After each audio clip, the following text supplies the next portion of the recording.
Okay, so in the previous video, we have already discussed about we were discussing the thermodynamics of the Bose-Einstein gases. There we have already expressed P by kT and N by V in terms of the Bose-Einstein function, right? So we have already done that, and after that we have expressed, we have found out an expression for the internal energy, and based on the information which we got, our derivation for the Bose-Einstein function, we also found that okay, one can always put out an expression for the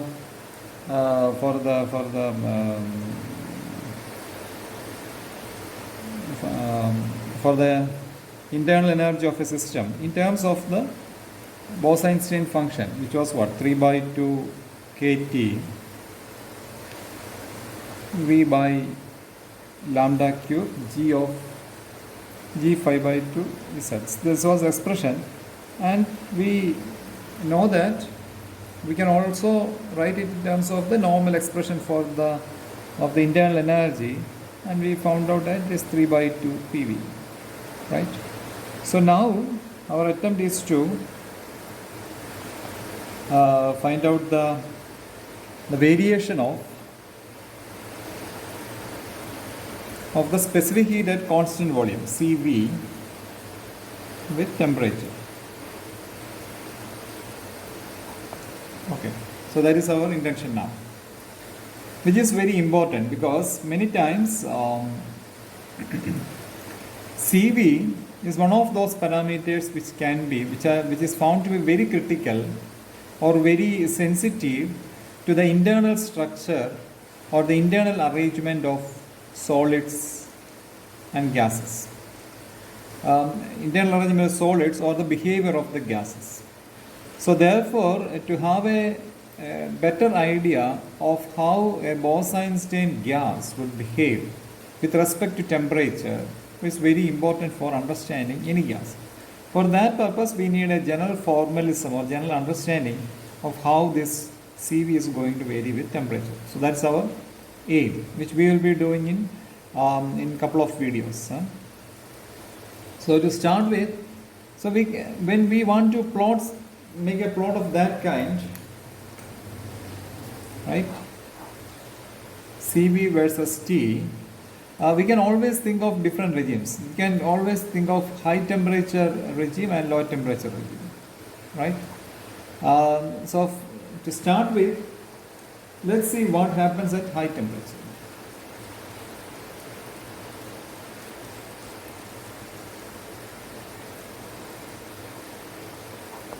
High temperature region.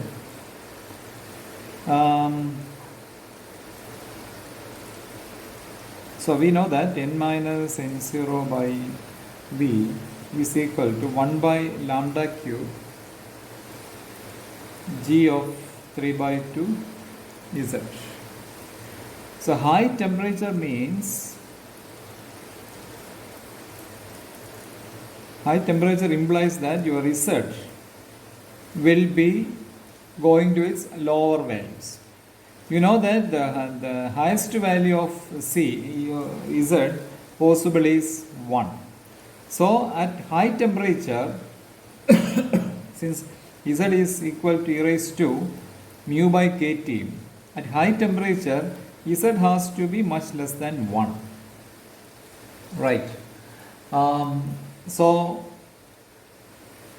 which also means that very high temperature, you can perceive the system as moving to a classical limit, right? Because that is applicable for any quantum mechanical system. If you take any quantum mechanical system, we have the information that at high temperature, this quantum mechanical system will move into classical regime. That is one of those areas in which the boundary is decided between QM and the CM. So for Z much less than 1, I know that what? I know that n, the mean occupation number n is equal to 1 by Z raised to minus 1 e raised to beta e minus 1.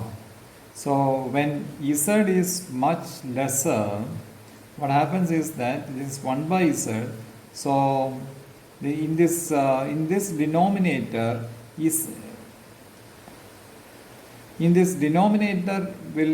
this term will start dominating, right? This is 1 by Z, right? So this term will start dominating. So therefore, for Z much less than 1, I can write that. So if I take the denominator into the inverse, so that I can express it as Z e raised to minus beta e will dominate the mean occupation number, which is what? This is the expression which we already know. This is the Maxwell-Boltzmann case. So at low temperature, at high temperature, as we can expect that this system will move into a Maxwell-Boltzmann case or the classical regime. So then I can express and we know that my n by v, we have the expression for n minus n0 by v is 1 by lambda cube g3 by 2 is that, right? But high temperature, what happens is that my n0 by v gets negligible.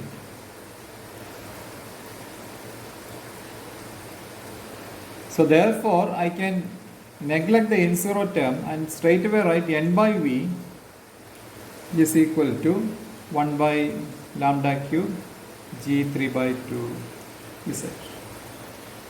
Or I can write n by v, number of particles per unit volume. I can write n lambda cube is equal to g3 by 2 Z. Let me keep on putting the numbers which we were putting earlier. Okay.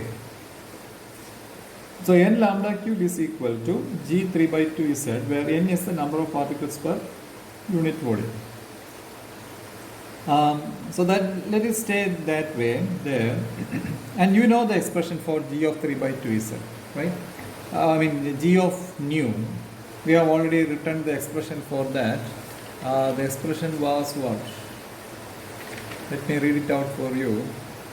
G of nu Z is equal to 1 by gamma nu integral 0 to infinity dx x raised to nu minus 1 Z raised to minus 1 e raised to x minus 1. So that was the expression which we wrote for the Bose-Einstein function, and we can write down that expression corresponding for g3 by 2 Z. But if one see into that Bose-Einstein function more closely, for small z, I can express that Bose-Einstein function into another series, which is as g nu z is equal to z plus z squared by 2 nu plus z cube by 3 nu plus etc. Which can be written simplified as n is equal to 1 to, or don't get confused with this n and the other n.